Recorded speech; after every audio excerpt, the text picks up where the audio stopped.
everyone.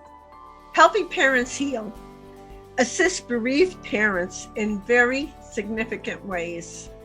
It provides personal and specialized support, tips and tools for finding hope for those parents whose children have passed. It offers much needed peer support, which aids in the healing process, going a step beyond other groups because it supports the open discussion of spiritual experiences and evidence for the afterlife in a non-dogmatic way. Everyone is welcome, regardless of religious or non-religious background, allowing for open dialogues for those who wish to share their personal afterlife communications. I'm truly both delighted and honored to have been asked to interview some of the enlightened presenters who are at this conference. These insights provide uplifting interviews comprising a special new series on Grief and Rebirth Podcast that will illumine the wondrous healing work of helping parents heal. The organization's sole mission is to help other parents who have also lost their precious children, ensuring them that they need not walk alone through their profound grief. Thank you. Hey everyone. Our next interview in this series is with two remarkable women who exemplify the spirit of healing and moving forward from profound loss. Three tragic personal losses inspired Dr. Gloria Horsley, who is an internationally known grief expert, psychotherapist, and bereaved parent, and Dr. Heidi Horsley, who is a licensed psychologist, social worker, and bereaved sibling, to become the founders of the Open to Hope Foundation, whose mission is to help people find hope after loss. Gloria and Heidi reach about 7 million people a year through their weekly podcast, their cable television show, and the 8 books they have written together about loss. What a blessing they are. Hi, Gloria, Heidi. It's so great to welcome you to Grief and Rebirth Podcast. It's great to be on with you, Irene. Thank you. My honor, pleasure. So let's talk about your background, because you obviously had a profound personal loss that started you on your path. It opened you to the Open to Hope Foundation, and you have this amazing journey. So tell us. Well, years ago, my son Scott was killed in an automobile accident. He was riding in a car with his cousin when the car hydroplaned and hit a bridge and blew up, and they burned to death. And very tragic. It was, the Lord prepares a way for you. I happened to be working on a burn unit at the time in Strong Memorial Hospital at the University of Rochester. I was a consultant to the surgical service. I was a clinical nurse specialist in psychiatry. And one of the things that came up with me was that this accident was so horrible for him, and I'll have to say that I was glad he didn't live through it, because those boys would have been severely burned had they done that. Of course. It's strange how God comes in some ways, but it rocked our family tremendously. And I was a consultant to the surgical service, so I was an expert in grief and loss, Irene. So you actually had a real loss of your own, right? And then it happened to me personally, and it rocked my world. And I realized at that time that having a loss, a sudden loss, or even knowing that they're going to die, you never believe it till they actually do. It really impacts you physically as well as mentally. We'll talk about that. In what way, physically as well as mentally? It increases your adrenaline flow. It raises you, hypes you all up for the whole thing. You do shallow breathing. I mean, physically, it just decimates you. So I remember that happening. So I realized that it was that whole thing, and I didn't know a lot about, I knew everything about the grief and loss world, and I watched myself take the journey. It was like having a map. I knew I was going to have sign respirations because I'd worked with people who'd had that. I knew I was going to think I saw them. I was going to have yearning and searching. I was going to have all the symptoms, but I took the trip, and I had all the symptoms. And as they happened, you said, here you are. Yeah, here you are. Yeah, here I am having the experience. Well, I had 3 daughters, and Heidi can talk about her experience. Heidi and I are mother-daughter.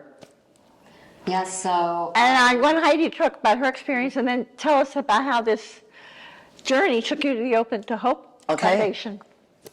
Okay, so I was 20 when my brother died, and I was the oldest of four. My brother was the middle in a sea of girls. I was 20, my sister was 19, Scott was 17, and my youngest sister was 14. I knew nothing about grief and loss.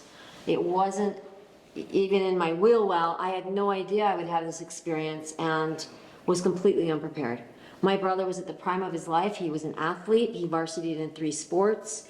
He was extremely healthy. My cousin was extremely healthy. And suddenly, after the crash, both boys were dead. So it completely turned my world upside down. It put everything I ever knew into question. And I wondered, who am I now without Scott in my life? And why am I here? It was a pretty big existential crisis at that point. How, and it must have turned your whole family, because with his cousin, your whole family must have been. Yes, it was really traumatic for our whole system. And they couldn't turn to you for your expertise because you were grieving also. Right, I was grieving also, and although I kind of became overly competent, I would say, because I knew the grief and loss world, and I think it was hard on me. I think for professional people who are watching this show, grief and loss can be very difficult for professionals because they do become more competent. They step up in places that you shouldn't, you just don't do it for yourself. You're devastated also, and like everyone's kind of depending on you, right? Looking for you to be the strong one, and you kind of take that role.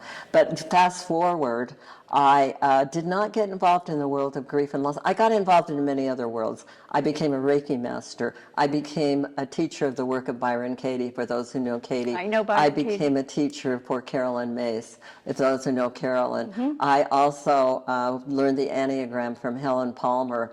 And so I had these women in my life that supported me on the journey and learned a lot from them. And then I decided to retire from work, and I got involved with the Compassionate Friends, which many people know, and they asked me to do a radio show when it was the very first of online radio. You were a pioneer.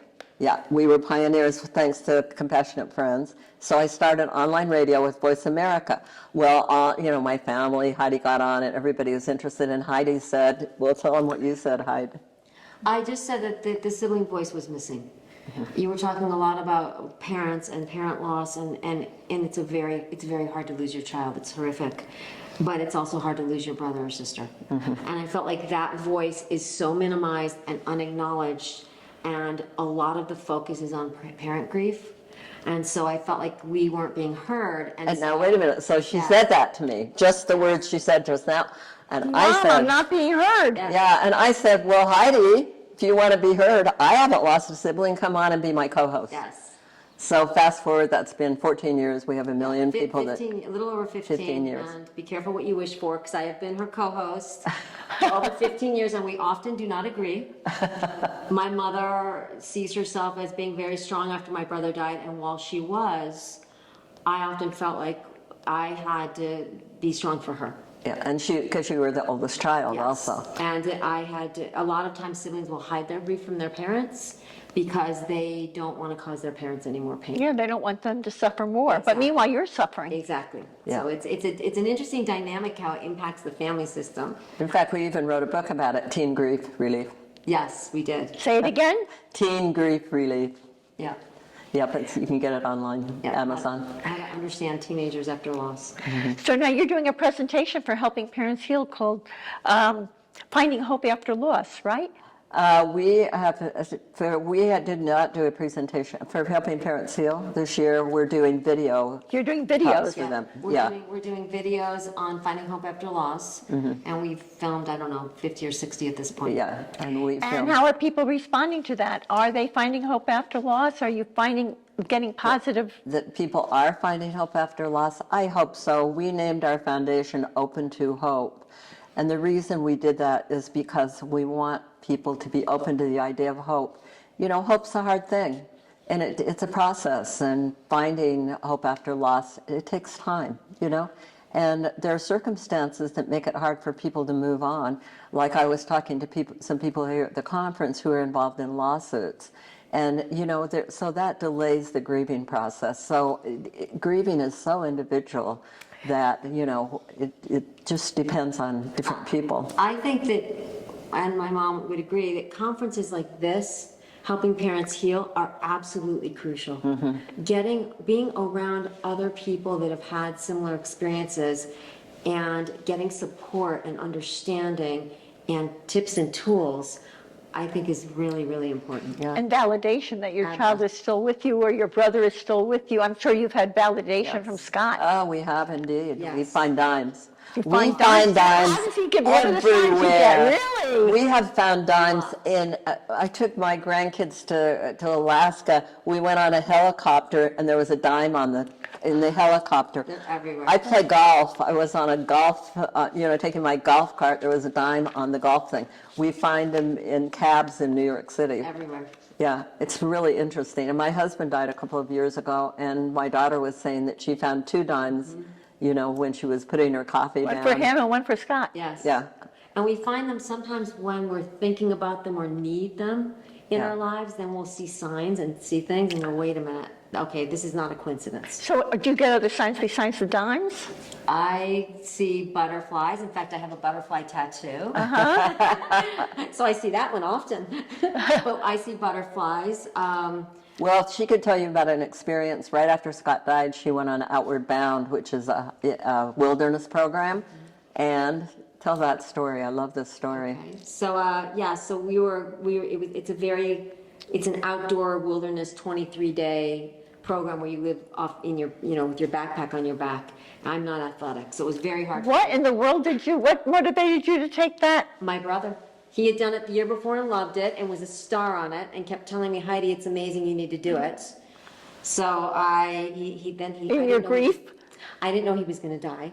So he dies in April, and 3 months later, I'm on this program. His same program. Scott told me it would be amazing. It was very hard. So I was on this program thinking about him and thinking about what am I going to do in my life. And we were going up these very, very difficult mountains with very heavy backpacks. Did you have an athletic background? No. Oh my goodness. Oh no, I'm not athletic at all. And so, and I don't camp, and so it was a lot. And I'm going up this extremely steep mountain, and I'm like, I can't do this anymore. I can't do it. I'm done. And our whole group was just, spent. We've been all day. We've been lost. It was very difficult. And I said, I really, really need a sign. I need my brother. I need help. I can't do this. And I fell to the ground. I'm like, I can't do this. And I felt one of the people in our group taking their hands and putting it on my back and pushing me and everybody else up the mountain. Our group went effortlessly up the mountain. And afterwards, I turned around and said, thank you, when there was no one behind me. It was your brother. Yes. What a wonderful story. Yeah. What a wonderful story. What a validation. I want to ask you, because you work so much with bereaved people, Yes. How do bereaved people find hope? Because they have all these challenging barriers that they have to overcome to finding hope. So you want to talk about some of those barriers and how people can overcome them? Well, I think that we know from the literature and from looking at people and dealing with them, there are 2 things that people need, and one is information and the other is peer support. Those are 2 of the major things that can help you through this process. And that's what Helping Parents Heal, the Compassionate Friends, you with your podcast, exemplifiers of seeing that they'll be able to get through that peer support of just having somebody around is so huge and not isolating. They're not alone. We worry about people that isolate. Human contact is so important. And then information is important too. Like what types of information? I Well, mean, you have like Compassionate Friends, I don't think they're as spiritually oriented, right? No. So it's a different type of information with the group. Yeah. So what types of information that do people Well, need? I think at Helping Parents Heal, they're giving information that your child is with you, their experiences with the mediums, or finding. The number one concern of most parents I know is, are they okay, and were they in pain? Did they? And sometimes when they receive that validation, just even some people only do one reading. And it is very changing for them because they want to hear that experience. So they know they're not alone, but you still have to take the trip. even if you know you're not alone, the bed's still empty when you go there. The graduation still happens with their friends graduating or whatever. Christmas comes, the holidays come. You still have to get through those. So peer support and having people there, telling people what you need. I think you need to be clear of telling people what you need so that they can help you. And I just want to say something quick about good support people. Not everybody is good grief support. Tell us about that. You need to find friends who can be good grief support. What is a good grief support friend? People who can hear you and listen and not feel like they have to take action. People can just be there for you. And you'll find new friends. You'll find new friends that you never even knew before. I mean, at Christmas time, we had people do a Secret Santa for us that we hardly even knew. And later on, we found out who they were, and they were just people who were good grief support. But I also, Heidi, you talk about friends that can be different kind of support. Yes, I was thinking that. So as a 20-year-old, most of my friends didn't understand grief and loss, especially the death of a sibling. None of my friends had ever lost a brother or sister. So I finally had to realize that all of our friends are not on this earth to be good grief support. Some of them are on this earth to be shallow with us. Some of our friends are to have fun. Some of our friends are to be supportive and go deep with us with our grief. So our friends are there for different reasons. And once I accepted that, it was easier for me because I felt like everybody needed to be there with me in my grief.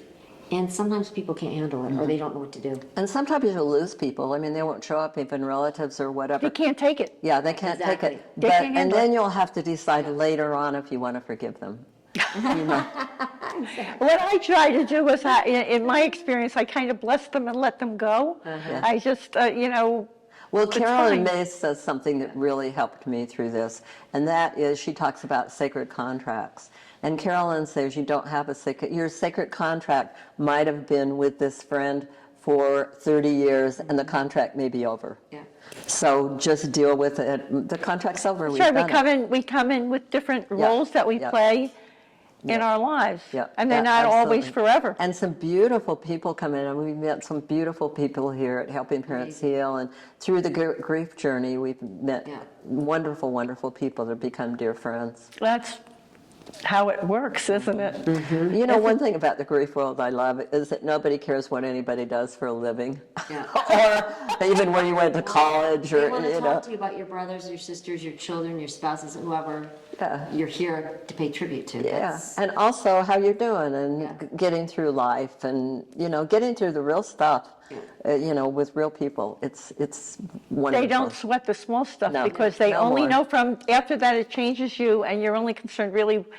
I'll deal with the bigger stuff, but the small stuff's not worth it anymore. Exactly. Yeah. Such a greater meaning. You are busy ladies. You've written 8 books. So I want to ask you about a few of them. Your book, Signs of Hope from Heaven, inspirational stories from opentohope.com, is a compilation of stories by those who have experienced a sign, dream, or other connection with a deceased loved one. What you got for us? You want to share a few of the stories? Did you have one from your friend?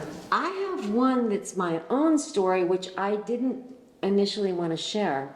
I know, not with you, but in the book. When it first happened to me, I was like, do I want to share this? Will people think I'm, making it up? Will they think my brain did something weird? And the more that I talked to people and the more that I heard other people's stories, the more it gave me permission to be able to share it, which I love. So I was in a head-on collision in 2004.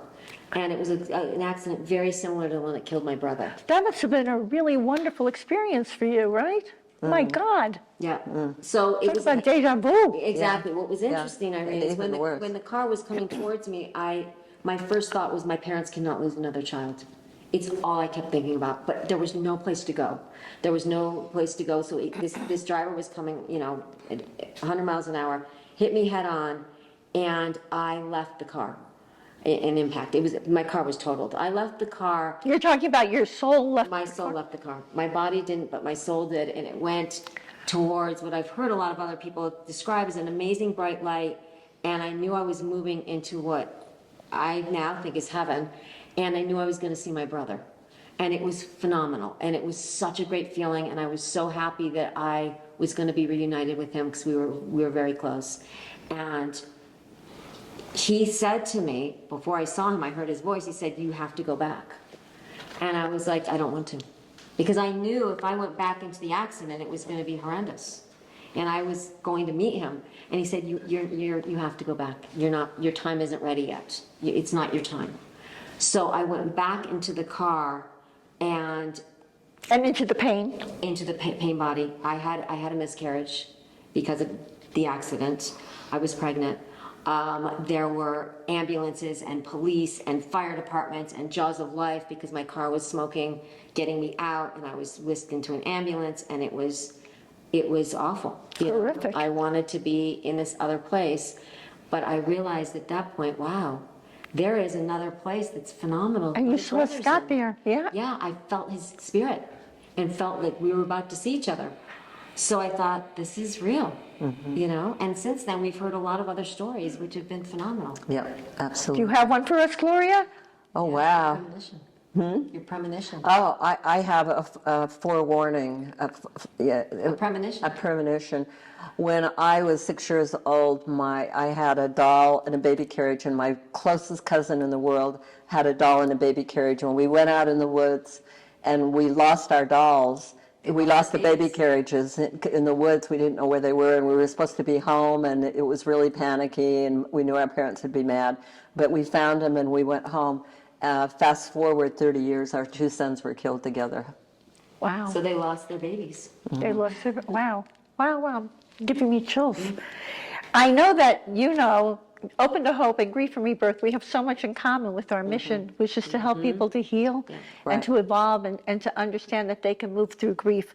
So how about we share some stories of hope after loss? Have you got a few to share? I've got to write one off my own that I'll share. Us that. You want to hear that one? Yeah. So my husband was a very cheeky guy. He was very, very funny, and he had a great sense of humor, and I would often come down the stairs and he'd say, "Hey, cuz, you're looking great tonight," and I'd say, "Hey, you play your cards right," all that. We had that kind of a relationship. So I, of course, grieved deeply, and I finally got up the courage to take a cruise on my own, and I met a guy there, and I thought, okay, I'm going to find out if I can have a relationship and what I'm going to do. This man was from England, and about 4 months after the cruise, he came to America to spend some time with me. And as he walked into my house, he called me Renee. I don't know what came over me, but I was in the customs area, and I went to the cologne section, and I bought a special cologne just to wear for you. I never heard of it before, and the name of it is Jupe, and that was my husband's cologne. And I said to myself, "You buster! I was no man in my life, and you got him to buy your cologne to wear with me." So talk about, I've gotten many signs from Saul, but something like that was like a dead ringer. That was big from him. That is good. Well, my husband passed away, Heidi's dad, a couple of years ago. And before he died, he told me I was going to be with someone. And I said, I'm not going to be with anybody. I'm not going to be with anybody, but I am with somebody, and I'm surprised. He was right. That's a wonderful story. Yeah, and you'd be happy. Yeah. Talk about a validation. Yeah. And you also have a book about the holidays. Deal with the holidays. So would you like to help people who are going to go through, the holidays? I would love to talk to them about the holidays. How do they cope with that? Number one, I want to say to everybody, I know for Christmas and Hanukkah and that kind of thing, it becomes like a month before, because the merchants want us to celebrate a month before. Remember, it's only one day. It really is only one day. And oftentimes, the anxiety leading up to it is worse than the day. Because they're buying gifts, and they're no longer buying gifts for their loved one. And yeah, absolutely. Well, one of the things you can do on the gift front, if you want to, is you can buy some gifts for somebody that age and donate them.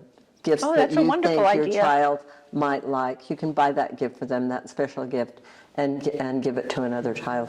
And get people to help you. If you've got kids, ask friends to take them shopping, you know, for the holiday gifts. You know, take those little things that you did yourself and try to offload them, because people want to help you during the holidays. They really do. You're giving people a gift if you let them help you. And if you ask them for help, you're giving them a holiday gift. But Heidi, let's talk about some of the practicals, like giving a toast and that kind of thing. Yeah, I like that. Giving a toast to the person that has died. And also toast. Because they're with you and they usually will hear that toast. Exactly. Make sure that not only you talk about them, but talk about your living family members also. Because I know as a sibling, we often feel like everything is about our sibling that's no longer physically here. And so I always say to parents, you know, say, hey, this toast is for Scott. We really miss him. And for Heidi, you could say, Annie, we know he's with us today. Yeah, and we know he's with us today physically. I mean, you know, spiritually. And for Heidi, Rebecca, and Heather, who are still physically with us. And yeah, just bring everybody on board. I think that's important. And it's tough if you've got other kids. I used to say on shows before, I'd said, well, if you don't want to celebrate Christmas, don't. And then Heidi says, With any holiday, Hanukkah, Christmas, whatever holiday you're celebrating, the problem is with saying I'm not going to do it anymore is that the surviving children feel like, wait a minute, maybe we're not enough. You know, we don't get to do anything anymore. We don't get to have any holidays, any joy, because our sibling is no longer physically here. So sometimes you have to do it for the other family members. and if you're putting things out for the person who's transcended, make sure that you do as many pictures of the other kids as you do of the missing child. If you're going to do a shrine, I honestly suggest that you do it in a quieter place, not in the living room where other family, you know, where other siblings have to be all the time, because it's distracting and hard for them. Because kids don't grieve the same as adults; they grieve episodically, and talk sometimes about that, they Gloria. need a break. Yeah. Do they grieve through play also? Pardon? Do they grieve through play also? Yes, they grieve through I mean, play. if they're young children, they grieve through Yeah. play. Yeah, and also boys tend to like to be a little more grieved. They like to play basketball and then do something, or, you know, they tend to be active. It depends on all the kids. But given that they do not grieve constantly as much as an adult can, they just don't do that. And they're probably suffering because they're watching their adult Yes. connection grieve. Yeah, children definitely need to take breaks from their grief so that they don't become totally overwhelmed. So it's a good thing when you'll see them grieving or talking about someone that has died, and then all of a sudden they'll go, I'm going to go play basketball. And you'll be like, wait, why? I don't get this. How did that happen? That's a good thing. They're taking care of themselves so that they're not completely overwhelmed. That's great. As we start to wind up our interview, is there anything special you'd like to share with anyone? Any other wisdom? You want to tell people how to get a hold of you, how to connect with the Open to Hope Foundation? I guess one of the things I want to say, and then we can talk about the other things, but sometimes we hold on to the pain longer than we need to because we think the pain represents the person. And what represents the person is the life that they live, the joy. So we feel guilty sometimes feeling better. And that's what I love about this conference, because I think, you know, we're still connected to those that we've loved and lost. We have continuing bonds with them. And I think this conference reminds us that when we're living our best life, when we're living in joy and happiness, that's how my brother lived, and that's my connection with him. That's wonderful. And that being said, for people who are early in grief, you just have to hang on, hang on. One lady came up who's 3 months from her loss, and I said, your shoes match. And she laughed and said, it's funny you should say that. Yesterday I looked down and I had a slipper on one foot and a shoe on the other, and I was heading out the door. Would you say there's a specific period of grief? Like people will talk about it's a 5-year period or whatever. Oh my goodness. How do you address that? I talk about the first year you're frozen. The second year can be worse than the first for many people, and that is because you're getting better. And I like to tell people that it's their unfreezing, so they're able to touch some of those spots that they weren't able to touch before.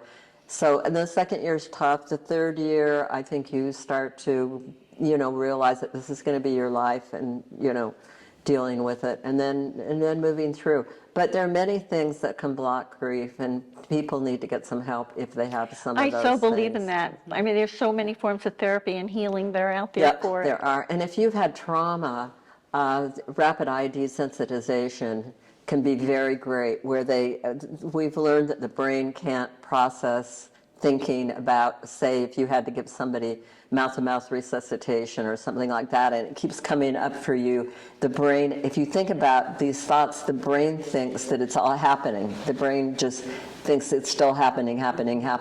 So this rapid eye can help you with those trauma very quickly. I mean, they help people in 2 or 3 sessions. Say Some that of my clearly clients. so people can hear that. It's rapid Eye desensitization. desensitization. It's EMDR and it's bilateral stimulation. Yeah. And I worked with the fire department for 10 years after 9/11 on a longitudinal study bless with you. people that had lost someone in the Trade Center. And what we found is that EMDR was very important, especially for the first responders, for the firefighters, for the police, because they were down at the ground zero for 9 months in recovery, and that was very traumatic. Yeah. So EMDR for anyone that's had trauma. And you can go online and find somebody who's trained in EMDR. DR. That's wonderful for people to know. Yeah, it's really a great treatment. So anyway, if if you're in court or things like that, as I said to you, it can delay the grieving process because you're waiting, it never gets resolved. So anything that keeps you waiting without resolution, you may need some help It and keeps you from support. getting closure Yeah. from all of that. And tell people how they can tune in to all the things that you do. Yeah, you can find us at open2hope.com, and there you'll find our radio show, podcast. You'll find we have over 5,000 articles online. We have a robust YouTube channel, and we are on Facebook and all the social media. And we also want to say to you, if you like to write, you might want to become one of our writers. We have 400 people that write for us. We give you a free profile page. If you have a book, we'll put it on our book site, and it links to whatever. We would link to your show or, whatever you want us to link to from the site. We're all about, everything's free, and we don't even take email addresses. We call ourselves kind of an oasis of hope for people who come and go when they need us. We're You're there a blessing to 24/7. millions of people. You are literally a blessing to millions of people for all that you do. Well, we do it as a tribute to Scott's life. And I feel like he's my guiding light. He's our guiding light. He is very much a part of our life still. And the continuing bond just gets stronger over time. It doesn't lessen. And what we always close our shows saying, if you've lost hope, please lean on ours until you find your own. Oh, that's beautiful. And God bless. And that's a perfect way for us to conclude this interview. It's wonderful. Thank you so very much. I really appreciate it. Thank you, Thank you Heidi. for having us. Thank you, Gloria. It's been lovely. Thank you. And to all of our listeners, to be continued, many blessings, and bye for now. Right.